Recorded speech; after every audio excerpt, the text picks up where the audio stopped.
look, we had some crazy stuff go on this weekend, and it really has us, some of us, overreacted. If our buddy Will was on here, he'd be calling for coaches' heads. You saw him do it last week. All right. And there were some people, he was saying that on Saturday, get him out of here after this loss. And we talked about him. Penn State fans, you ain't got no right to come at me anymore because your coach, well, I don't know what happened in this one. UCLA upsets Penn State in a beautiful game. Wasn't that many people there because nobody thought that this was going to happen. But it was a beautiful, beautiful upset. Shout out to Jerry Neuheisel, son of the great coach. He was told on Tuesday he was going to be their play caller, and he did. That was a masterful game. Made Nico Imaliava look like the guy that we thought he was prior to it. 2 passing touchdowns and a rushing touchdown. They did the unthinkable, handed Penn State their second loss. Now I'm going to come to you, Alex, first and ask the question, is this an overreaction in reality? UCLA's upset over Penn State is going to turn around their season. It's an overreaction. They played very well. This is a tenfold of what we said about Virginia's win over Florida State, where it's that big team left on your schedule. You go punch way above your weight class and take care of business. Penn State as a whole played terribly. I mean, I'll put this into perspective. I mean, you can't get any worse than what they were. When they finally got a lead in this game, that was the first time they had a lead this entire season. They had not led for a single second before Saturday's game. So, I mean, I think, well, and there was so much emotion. I can't remember the coach, one of their great coaches from a while ago. His wife had passed away. The coach has already passed away, but they honored her. If you saw the heart with the initials on the field, it was her initials. So there was a whole thing about that. So there was all the emotion behind UCLA going into this. Penn State thought it was just another game, and they got waxed for it. So I think it's an overreaction. Yeah, EK.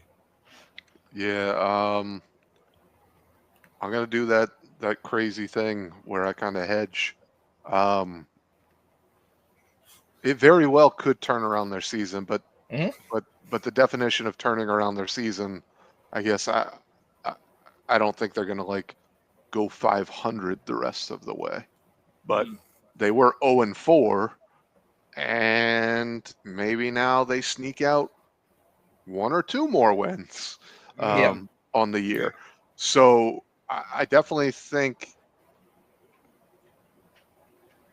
that the leadership change made a difference, or else they don't pull this game off. Even with the fact that, again, I'm on the overreaction side as far as I think Penn State, they lost to Oregon. Once they lost to Oregon, they were down in the dumps and they weren't focused, and they said, well, we're going out to UCLA. They suck. Yeah. And I think UCLA is like, our coach just got fired. We're going to do everything in our power to come together. Got fired. Yeah. They came together. Yeah. So, but, it can only get better for UCLA from where it was. Yeah. So, I think it'll turn their season around in a fashion, but they're not going to a bowl game.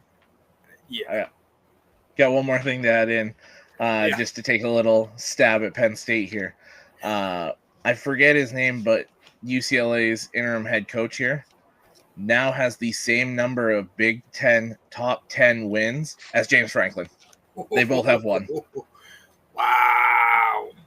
Oh, that's funny. Will would have fired Franklin already. Oh yeah. He wouldn't have made it into this game.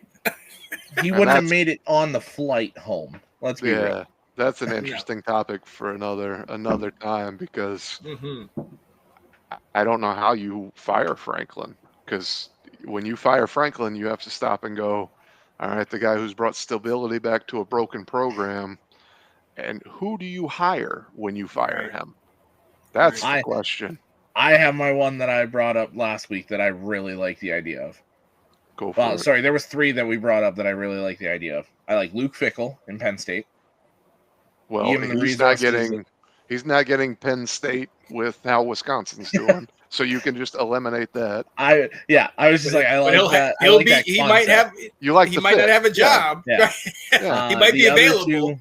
The other two I think would be realistic jumps for these guys, given how they're doing at their programs. Matt Campbell at Iowa State and Dave Aranda at Baylor. I think they both fit Big Ten football. I think they could turn their style into Penn State football and do very well with it. Yeah, it's an interesting thing, especially in this era too, because as soon as you fire your coach, you know your roster is going to be completely turned over. So are you better off continuing to kind of keep recruiting great, because they do, and putting your chances, or do you do like Nebraska did and you fire Frank Solich and then you fall off the face of the earth? Yeah. Frank Solich couldn't win more than 10, but he always won 10. Yeah. It's just such a weird dilemma. It just depends on what the expectation is and what the standard is, right? Yeah. If you're fine with winning 10 games, keep Franklin. If you're fine with not winning those big games, keep Franklin. But if you're looking for more, then I think you might have to look. But even then, like, how many jobs has Matt Campbell turned down? Yeah. He's turned down a lot of jobs. Dave Aranda might jump, because Dave Aranda's seat goes from hot and cold by the time of the day.